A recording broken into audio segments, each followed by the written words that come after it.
అందరికీ చాలా చారిత్రాత్మకమైన రోజు ఇది. ఆంధ్రప్రదేశ్ 5 కోట్ల మంది ప్రజలు చాలా చారిత్రాత్మకమైన తీర్పిచ్చిన రోజు ఇది.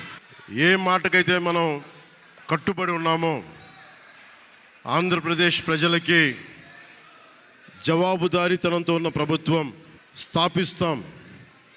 ఏ మాట మీదైతే మనం చెప్పామో కూటమి ప్రభుత్వం ఆ మాటను నిలబెట్టుకుంటుంది. ఈరోజు మీ అందరికీ జనసేన పార్టీ ఆఫీస్ కేంద్ర కార్యాలయం నుంచి ఈ వేదిక నుంచి ఒకటే చెప్తా ఉన్నాను మీ అందరికీ, వైసీపీ వైఎస్ జగన్ గారు కానీ వారు నాకు వ్యక్తిగతంగా నాకు శత్రువులు కాదు.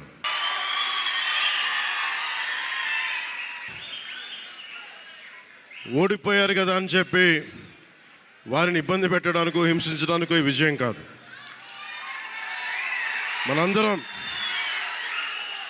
మనందరం గుర్తుపెట్టుకోవాల్సింది చాలా ముఖ్యమైనది. వైసీపీ పార్టీని భవిష్యత్తులో ఇబ్బంది పెట్టడానికి విజయం కాదు. 5 కోట్ల మంది ప్రజల పైన వారి భవిష్యత్తు కోసం పునాది వేయడానికి ఉన్న రోజులు ఇవి, అంతేగాని కక్ష సాధింపుల కోసం కాదు.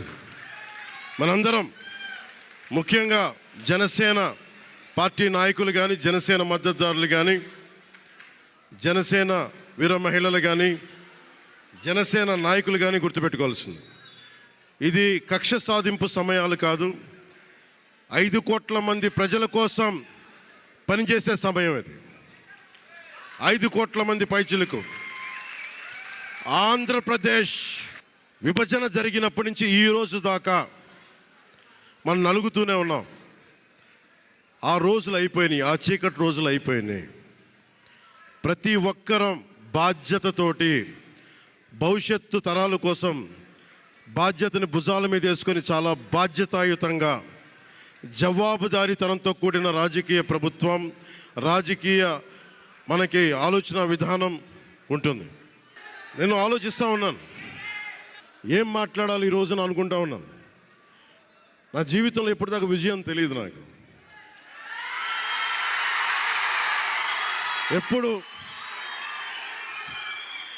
ఎప్పుడు ఒకే ఒకసారి సినిమాల్లో ఉన్నప్పుడు తొలి ప్రేమ అనే విజయం చూశాను.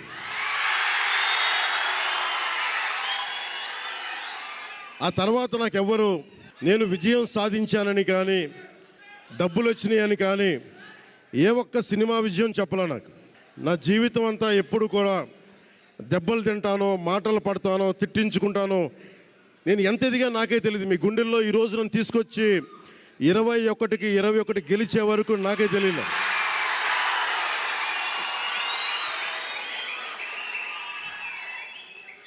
భారతదేశంలో 100కి 100% కొట్టామంటే జనసేన.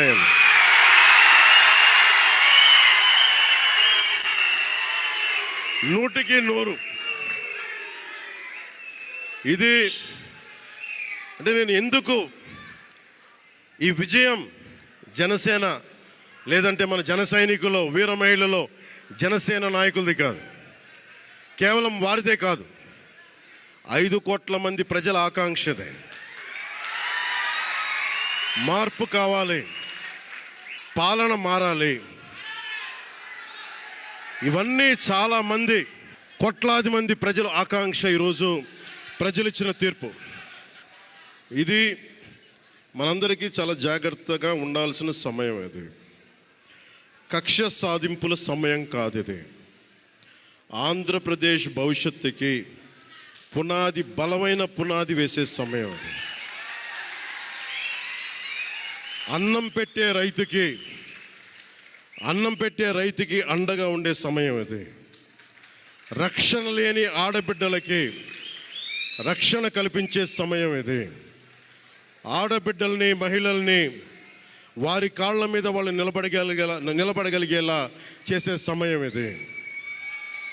నేను ఈరోజు ప్రభుత్వ ఉద్యోగులు కూడా మాటిస్తున్నాను, కాంట్రిబ్యూటరీ పెన్షన్ స్కీమ్ నేను చెప్పాను, నేను బాధ్యత తీసుకున్నాను. ఏరు దాటాక తెప్ప తగలేసే రకం కాదు నేను. కాంట్రిబ్యూటరీ పెన్షన్ స్కీమ్ దానికి సరి సమానంగా అది కానీ మీకు న్యాయం వచ్చేలాగా సంవత్సరంలోపు తీసుకొస్తాను అని మాట ఇచ్చాం, తీసుకొచ్చి తీరుతాం. ఆ మాట మీకు ఇస్తున్నాం. మెగా డిఎస్సి నోటిఫికేషన్ విడుదల చేయించే బాధ్యత మనం తీసుకుందాం. యువత విలవిల్లాడిపోతూ ఉన్నారు, యువత నలిగిపోతూ ఉన్నారు. మీ చదువులకి తగ్గ ఉద్యోగాలు కానీ, మీ స్కిల్స్ని పెంపొందించి మీకు ఉద్యోగాలు కానీ, నేను మీకు చెప్తున్నాను, నాకు చాలా పెద్ద బాధ్యత ఇచ్చారు ప్రజలు. ఈ రోజున మామూలు బాధ్యత ఇవ్వాల. గెలిచింది, పోటీ చేసింది 21, 2 పార్లమెంట్లు గెలిచింది 100%. కానీ బాధ్యత ఎంత ఉందంటే 175 సీట్లు మనమే గెలిస్తే ఎంత బాధ్యత ఉందో అంత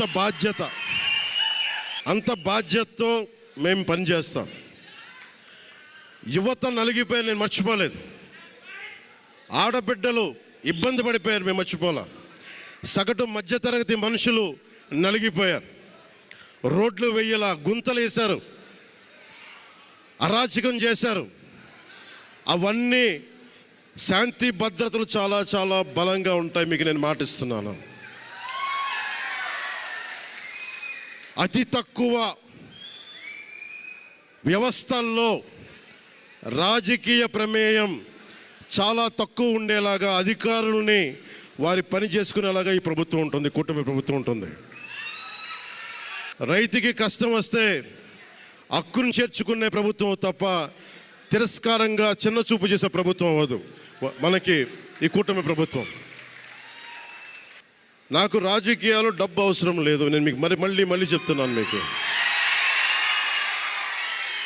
నేను డబ్బుల కోసం, పేరు కోసం రాజకీయాల్లోకి రాలేదు. మీలాగా నలిగిపోతారు చూస్తారా ప్రతి ఒక్కళ్ళు.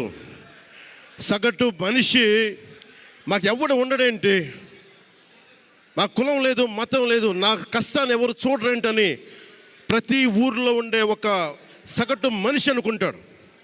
ఆ మనిషి కష్టాలు నేను చూసిన వాడిని. ఆ మనిషికి భుజం కాయడానికి నేను వచ్చాను రాజకీయాల్లో.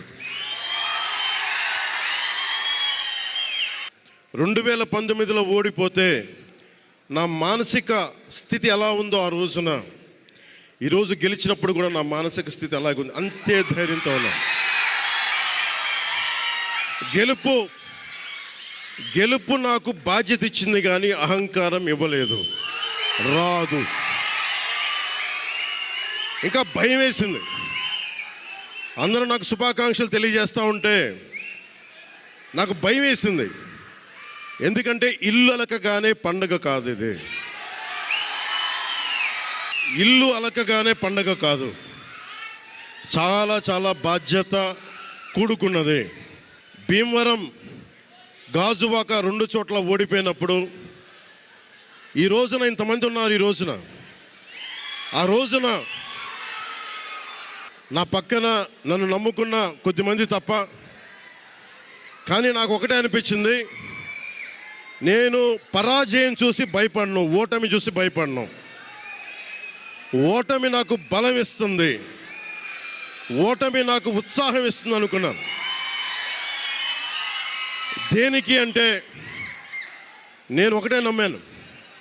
చిన్నప్పుడు తిరుపతిలో యోగా నేర్చుకుంటున్నప్పుడు ఒకటే నమ్మాను, ధర్మో రక్షితి రక్షిత అని.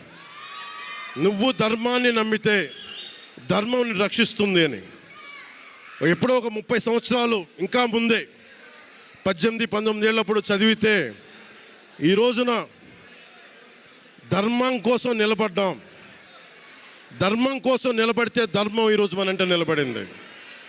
అందుకని మనస్ఫూర్తిగా ఏ శక్తి అయితే కనిపించని ఆ పరాశక్తి, కనిపించని ఆ దేవుళ్ళందరికీ కూడా ఈరోజు నేను కృతజ్ఞతలు తెలియజేసుకుంటాను.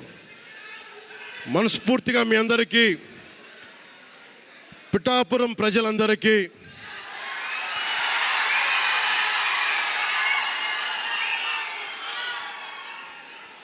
మీరు పిఠాపురం పురజనులకి, పెద్దలకి,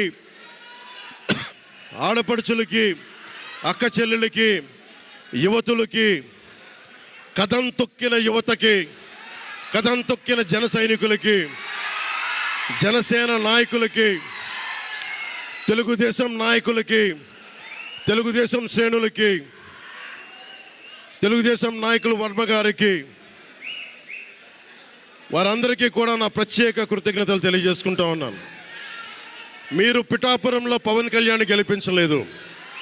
కేవలం పిఠాపురం ప్రజలు పవన్ కళ్యాణ్ ఒక్కడిని గెలిపించలేదు, 5 కోట్ల మంది ప్రజల్ని గెలిపించారు. మీరు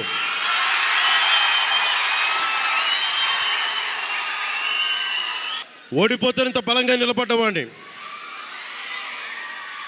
ఇంత గెలిపించి కాదు మీరు ఇచ్చింది, చిన్నపాటి జయం ఇవ్వాల, ఆకాశం అంత విజయం ఇచ్చారు మీరు నాకు, మాకు, మా కూటమి ప్రభుత్వానికి. ఇది గుండెల్లో పెట్టుకుంటాం, నిలబడతాం, నిర్మాణాత్మకంగా పనిచేస్తాం.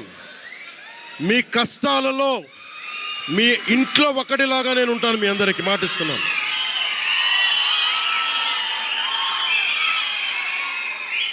మీ ఇంట్లో ఒక్కడిగా. ఒకటే గుర్తుపెట్టుకోండి, మా ఇంట్లో మా కుటుంబ సభ్యుడు.